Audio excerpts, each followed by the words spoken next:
Hello Year 10 and welcome to the second of our lessons in the electricity topic. Today we're going to look at electrical current and charge. So we're going to discuss what current is.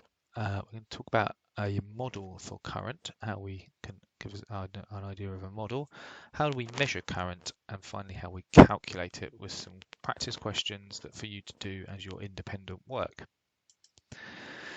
Okay, so if you've got a pen and your book ready, we're going to take some notes down. So the first question is, what is an electric current? I'm sure we've all got some ideas about what current actually means. Well, current refers to the flow of electrons. So if we think about a copper wire where our electrical supply is being passed through, the electrons that are in that metal wire, that copper wire, will move from one end to the other, and they are repelled from the negative end, because as we know electrons have a negative charge, towards the positive end. Okay, so an electrical current is what we call the flow or the movement of that electrical charge. So an electrical charge moving gives us a current. So that's our first point. So the second question is, which particle is it that's moving to cause that electrical current? And it is, of course, an electron. Okay, so the movement of the electron is what causes the electrical current. And finally, what does the size of the electrical current depend on? So what makes an electrical current more or less? So if we think about a large current, in a large current, something that's requiring a large electrical current, there is a lot of charges flowing. There is a lot of movement of charges. Whereas in a small current, there are just a few charges flowing. Okay, so the rate of flow of charge is what an electrical current will depend on. The rate of flow of charge, so how much flow there is of those charges in the wire, will determine how much electrical current there is. So that's our third key point for today. Okay, let's think about a very simple electrical circuit and how we might model that very simple electrical circuit. So we've got here a circuit diagram of a cell at the top, as you should be familiar with now, and a bulb at the bottom. Okay, a cell and a bulb. We're just going to think about how we can represent the current flowing through this circuit. I want you to think about your central heating system at home. So you may have something that looks similar to this. Okay, you may have a boiler situated in the kitchen or in a cupboard or somewhere like that, or perhaps out in the garage or whatever. And inside that boiler there is a pump, and that pump is responsible for moving the water through the pipes to the radiators in your house, and then sending the cold water back to the boiler. Okay, so we're going to think about this in terms of the parts that we've just been discussing in a circuit. Okay, I want you to think, what is represented in this system by the cell, the thing that provides the push? What is represented in the system by the wires? What is represented by the current? Remember, current is the flow of electrical charge. What is the component, i.e. a bulb? What's receiving the current? And what is represented by the electrons? And I'd like you to pause the video and write down your thoughts, A, B, C, D and E, for the parts to this central heating system. So pause the video now and have a go at that. Okay, how did you get on? Let's think about this and discuss, and I'm going to write down on the screen what we perhaps hopefully came up with. So our cell, we should have said, is represented here by our boiler, because the boiler or the pump is providing the push around the circuit. Our wires we should have said something like are our pipes, okay, the pipes that are traveling around our home, transporting the current. And the current is, of course, because we know it's the flow of charge, the current is going to be the flow of water. Hopefully you put something like that. The component, hopefully that was the straightforward one. So the component is our radiator because that's the thing that's receiving the charge, receiving the water. And finally our electrons. Now this might be the tricky one. So our electrons are the actual things that are moving. And so they are the water molecules in this model. And it's really important that we get an understanding of models. So what I'd like you to do is pause the video now and evaluate this model. How do you think this model rates in your understanding of a circuit, of a simple circuit?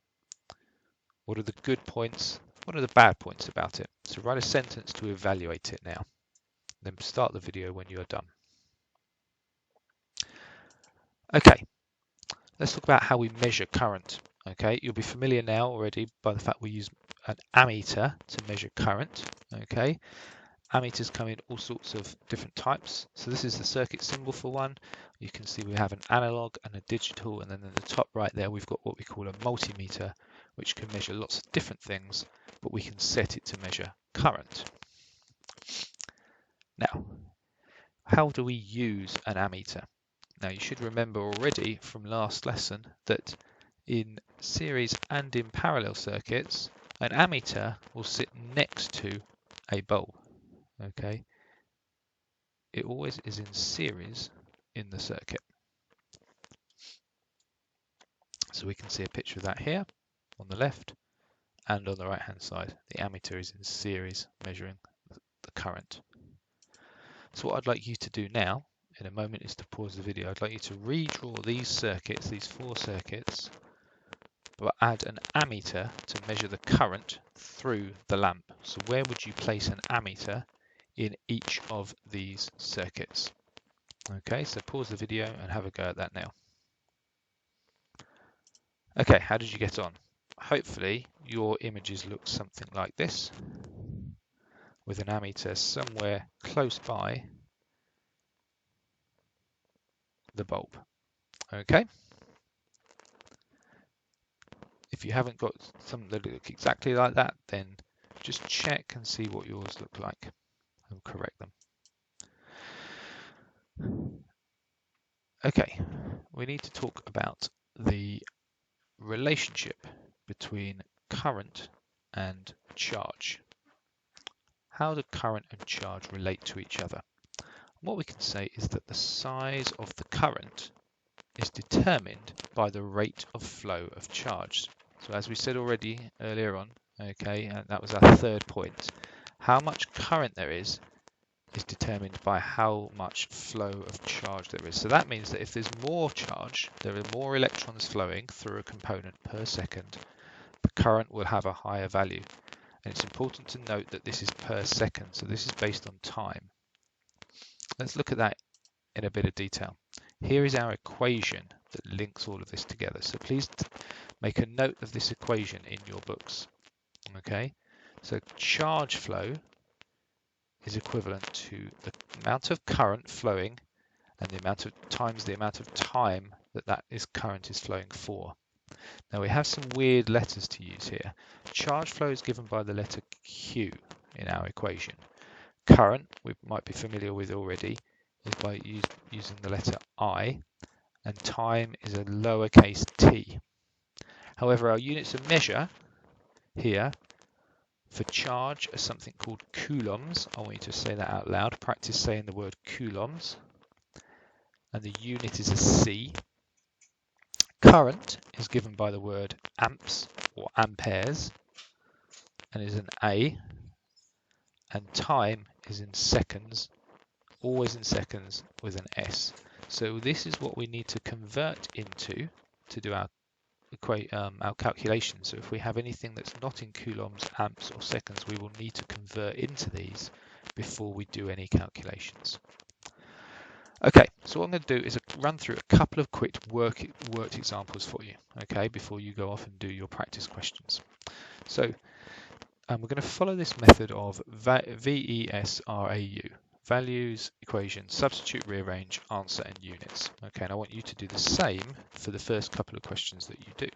So this first one I'm going to do by myself, and then the second one I'd like you to copy as we go along. So it says a laptop is used for 2 hours. If the laptop requires a current of 15 amps, how much charge flows through the laptop? Okay, so here's my equation, Q equals IT.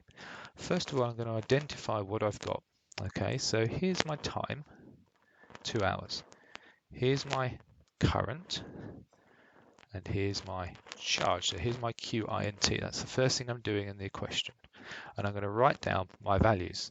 So my value for Q is what I want to find out. My value for I is 15. And my value for T is 2 hours. But I've already remembered that this needs to be in seconds. So I need to convert it into seconds.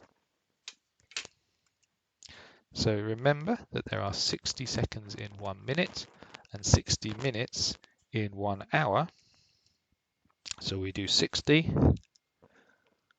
times 60 times 2, because we have 2 hours. And that gives us a reading of 7,200 seconds. Okay, so now I'm going to write down my equation. Now I want you to practice doing this the first couple of times so that you get used to doing it. Okay, now I'm going to substitute in my values. I don't know what Q is. I know what I is because it's 15, and I know what my time is now because it's 7,200. I don't need to do any rearrangement because that is the equation correct. I have an answer of 108,000, okay, and the unit is my C, or coulombs. So there's my answer. Okay, so we're going to do one more, and I want you to follow along and do this at the same time. Okay, so as we go, write down the question. Current of 12 amps flows through a cable. How long is my time does it take for 1,440 coulombs to pass a single point in the circuit? So my values, Q equals 14440. I equals 12. T is my unknown. Write down my equation. Substitute my values.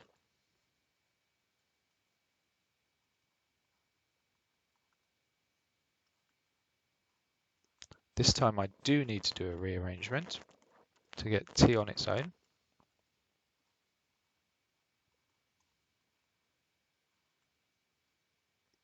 So this might be the part you need to practice on rearranging your equations.